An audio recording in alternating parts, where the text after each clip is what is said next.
राहुल गांधी के हिंदू वाले बयान को बीजेपी ने बनाया मुद्दा। केंद्रीय मंत्री गिरिराज सिंह ने राहुल गांधी पर किया पलटवार। कहा कांग्रेस के डीएनए में है झूठ। राहुल ने पूरे हिंदू समाज को गाली दी। उन्होंने पूरे हिंदू समाज को कहा।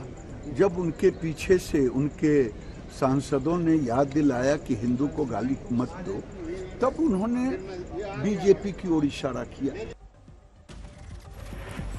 केंद्रीय मंत्री गिरिराज सिंह ने राहुल गांधी के संसद में शिव की तस्वीर दिखाने पर दिया बयान। कहा मैं संसद में उस वक्त होता तो राहुल से शिव की तस्वीर छीन लेता और माफी मांगने को कहता।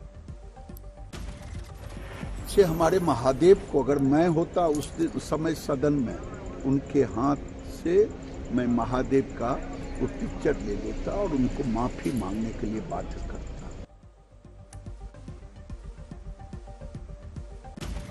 सहारनपुर के कांग्रेस सांसद में हिम्मत नहीं है। अगर ये मुसलमान के एक पेज को भी अपमानित करते तो असर से तंजीदा का नारा लगता। आपको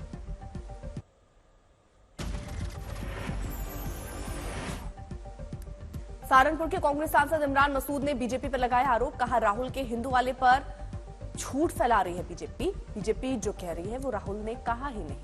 इमरान मसूद ने कहा राहुल गांधी खुद हिंदू हैं और शिव के उपासक भी हैं। किस बात के लिए माफी भाई? क्या राहुल गांधी हिंदू नहीं है? राहुल गांधी शिव जी के उपासक हैं। राहुल गांधी ने यही तो कहा है कि जो हिंदू धर्म शिक्षा देता है। राहुल गांधी ने तो हिंदू धर्म की शिक्षाओं को आपको बताने की कोशिश की है। कांग्रेस सांसद प्रमोद तिवारी का बीजेपी पर बड़ा वार। कहा हम हैं असली हिंदू, बीजेपी है हिंदुत्व के व्यापारी। हम सच्चे हिंदू हैं, वो व्यापारी हिंदू हैं। वो राम को हम पूजा करते हैं, वो राम के व्यापारी हैं। ये कहना सही है और मैं राहुल गांधी की बात का समर्थन करता हूं।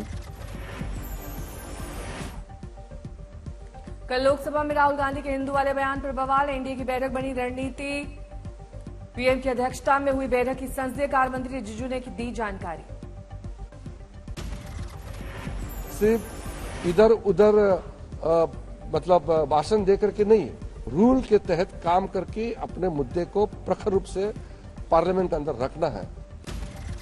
कल लोकसभा में राहुल के हिंदू पर दिए बयान पर जमकर हुआ घमासान। पीएम मोदी के बीच भाषण। नेता प्रतिपक्ष को टोका। कहा पूरे हिंदू समुदाय को हिंसा से जोड़ना ठीक नहीं है। राहुल गांधी के हिंदू वाले बयान पर अमित शाह ने किया पलटवार। कहा राहुल ने पूरे हिंदू समाज को बताया हिंसावादी, मांगे माफी। राहुल गांधी के हिंदू वाले बयान पर सीएम योगी ने किया पलटवार। बोले राहुल का बयान है बचकाना। कांग्रेस कर रही तुष्टीकरण की राजनीति। हिंदू है देश की आत्मा।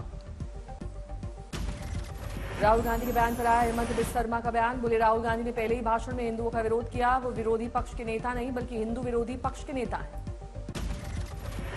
राहुल गांधी के बयान पर फैजाबाद के समाजवादी पार्टी के सांसद अवधेश प्रसाद का बयान। बोले राहुल ने हिंदुओं के बारे में कुछ नहीं कहा। उन्होंने बीजेपी की मानसिकता और विचारधारा की बात कही। लोकसभा सदन में बोले नेता प्रतिपक्ष राहुल गांधी। नीट को लेकर सरकार को घेरा। कहा सरकार की वजह से नीट अब अमीरों के बच्चों के लिए रह गया है। छात्रों का भरोसा परीक्षा से उठ चुका है। राहुल ने सेना में अग्निवीर को लेकर सरकार को घेरा। बोले सेना में युवाओं को मिलता था रोजगार, सरकार ने अग्निवीर लाकर खत्म किया सेना में रोजगार का मौका। पेपर लीक को लेकर सदन में मुखर हुए राहुल गांधी। का 7 साल में 70 बार पेपर लीक हुआ। परीक्षाओं से उठा है युवाओं का भरोसा।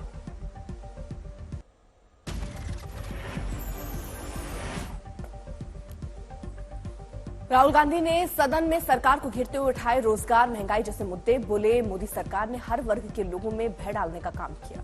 आज लोकसभा में बोलेंगे प्रधानमंत्री मोदी। राष्ट्रपति के अभिभाषण पर शाम 4 बजे करेंगे रिप्लाई। लोकसभा में राहुल गांधी ने अपनी तर्कश से निकाले कई तीर। मणिपुर, जीएसटी समेत कई मुद्दों पर मोदी सरकार को घेरा। राहुल गांधी के बयान पर प्रधानमंत्री मोदी से लेकर मंत्रियों ने जताई आपत्ति। अमित शाह ने कहा नेता प्रतिपक्ष को रियायत क्यों, ऐसे नहीं चल सकता सदन। सूत्रों के हवाले से खबर। राहुल गांधी ने लोकसभा में चर्चा के दौरान अग्निवीर, भूमि अधिग्रहण बिल, किसान बिल और नीट पर जो कुछ बोला उन बयानों के तथ्यों के सत्यापन के लिए स्पीकर दे सकते हैं आदेश।